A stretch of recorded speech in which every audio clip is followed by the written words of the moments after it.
fi mu nekk nii ñuy gis tamit ne mbir mi li ko gënoon a sabab tamit sànq wax naa ko ñu xam la moom moo di sa tour ci ay convocation Paris nga jógee waaye ñuy for tamit ci ay information muy mel ni lu toll ci 4 convocation jot nga koo am diggante bi nga ñëwee Sénégal ak léegi.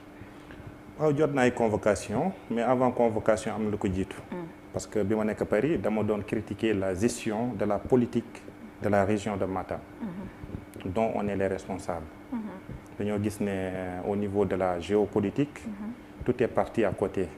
notre géostratégie aussi maanaam tout est parti à l'air quoi. léegi bi ma ñëw avant que les convocations n'arrivent, à ma grande surprise, le maire nous a manqué déjà du respect.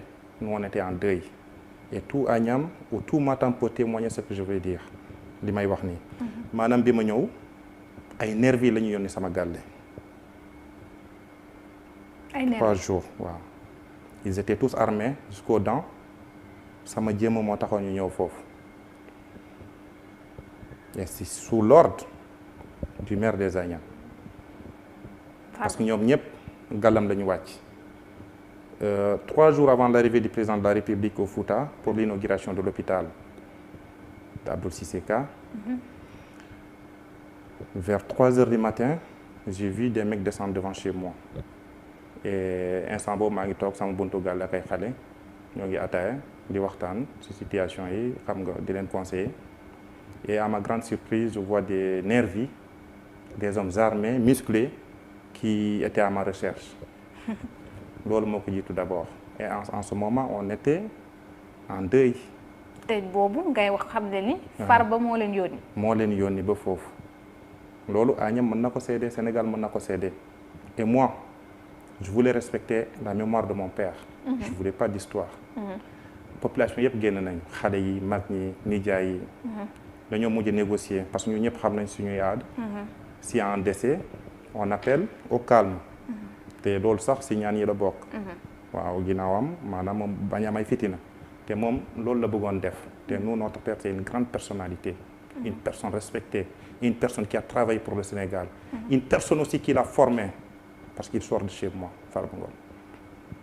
On a fait l'essentiel pour qu'il puisse arriver ici. Mais au finish des choses, maanaam il a fait def na ay affaires yoo xam ne c'est regrettable. Farba nervi bi ñu ñëw. Heureusement, il y avait ma famille qui venait de la France et les autres des États-Unis d'Amérique. ñoom ñoo ñëw si guddi maa bii nii vers 3h30 pour wax ak ñoom. Et ils étaient accompagnés des gendarmes. gendarme yi ñoo accompagné woon nervi yi. waaw pour ñu fekk si sama buntu kër. ñoo ba sama buntu kër. 3 jours ils sont restés sans partir. Dans la nuit les gendarmes sont retournés mais 3 jours ñett fan nervi yaa ngi toog di jàkkaarloo sama gaal et ils sont tous armés. Et nous on n'avait pas ce temps parce qu'on avait du monde. Il y avait dafa amoon ay nit. voilà qui venaient partout dans le monde pour présenter leurs condoléances. mbooloo bi bëri woon na fa. voilà. Du coup, nous, on a pu négocier pour qu'il n'y ait pas d'histoire. On a calmé la population de 9h jusqu'à 4h du matin. 9h ci suba. waaw ba 4h du matin. On calmait les populations. parce que population bi dañoo bëggoon ñoom jàmmaarloo maanaam attaqué ñooñu fa ñëwoon. Exactement. alors. Et on sait qu'en moins de cas, il pouvait y avoir des morts. Et nous, et ñun, après suñu décès pap bëgguñu yooyu yëpp xew loolu yëpp am. xam nga ñun en tant qu'on est en deuil moom warul woon dawal yu mel nii. voilà on n'a pas apprécié. après loolu gis naa ne dañ ma convoqué. pourquoi ñu may convoqué parce que boo xoolee amoon na ay navétanes suñuy dëkk. mais boobu ba ngeen négocier après ñoom lan lañ la wax. bon man j'ai jamais été en contact avec eux. ah yow bokkoo woon ci négociation yi mosuma wax ak ñoom parce qu'ils ne m'intéressaient même pas. parce que man xamoon naa seen deal avant may ñëw lépp lu ñu doon préparé pour su ma ñëwee rek ñu créer ma problème def ma ci prison amul keneen ku ko doon def ku dul Farba Ngom waaw. léegi on m'a convoqué à la gendarmerie. vous allez même rigoler ma ngay reetaan parce que ci nawetaan yi. suñu boy yi dañoo bëggoon dem football yi ma ne leen non.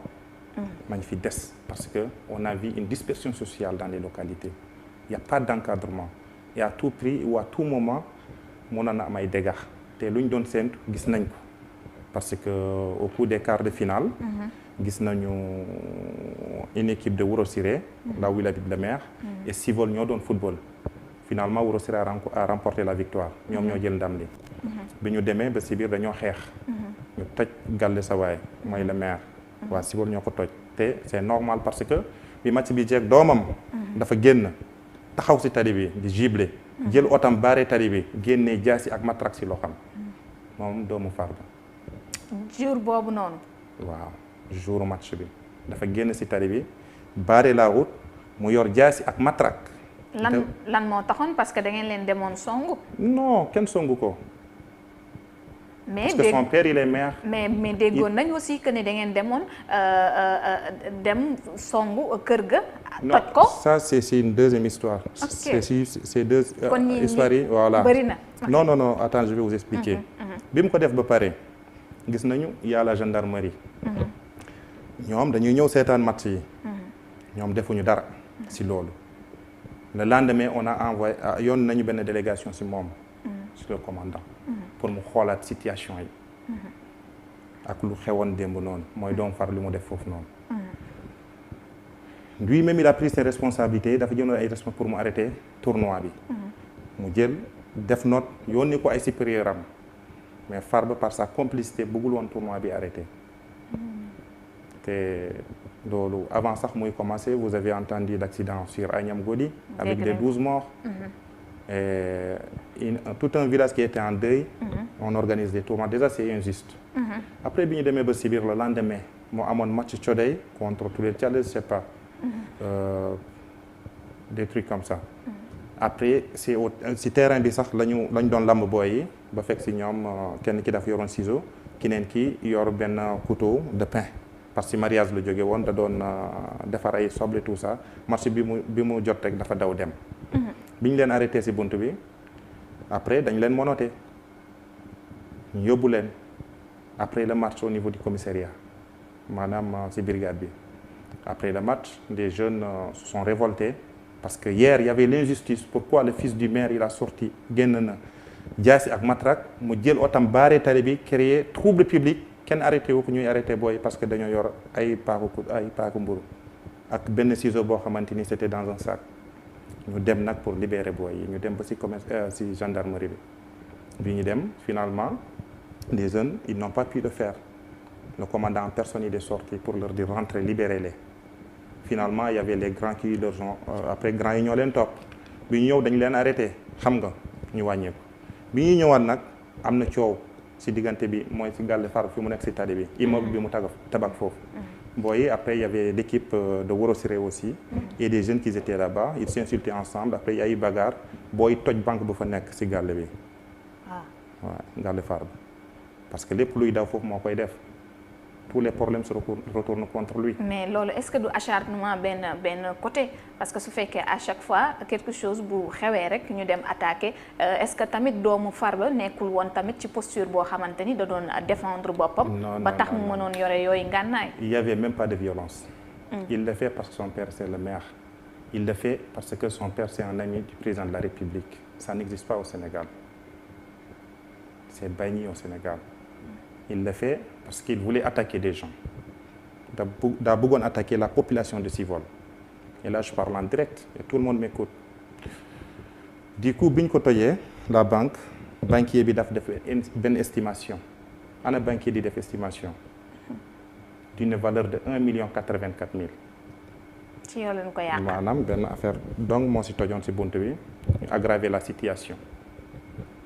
Le lendemain matin ñu déférer les 3 jeunes qui ont été contrôlés au terrain yóbbu leen Matam pour se présenter devant le procureur le lendemain le jour bi ñu leen yóbbu fee Matam gendarme yi dugg nañu aussi ci gàll yi pour jël ci xale yi yeneen xale yi parce que dañoo porter plainte contre X xam nga y avait une grande liste ñun dañoo dem ba comprendre que dañoo bëgg jël booy yu bari pour ñu dugal leen prison moi en personne j'ai saisi dama saisir les sages maanaam ñoo xamante ni ñii su ma leen gisee ñu waxtaan mën nañ trouver une solution.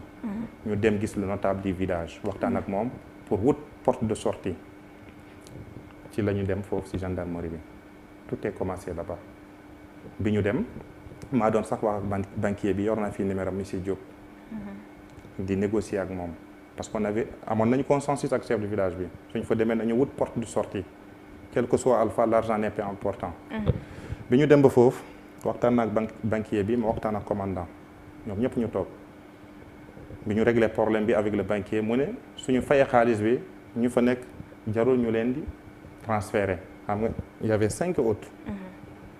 waaw 5 autres arrestations après ci la ñu libéré booy yi parce que jour boobu dañoo mujjee fay mais entre temps j'étais en discussion directe avec le commandant lu ñuy wax ni dama ko wax ma ne ko monsieur le commandant doomu Farba mooy kan lu tax muy génne fii jaas yi def trouble public devant toute la population d'Agnam et il n'a pas été arrêté et le lendemain son père l'a mis dans une voiture l'a ramené à Dakar pour qu'il aille passer ses vacances à Dubaï je sais pas au Maroc.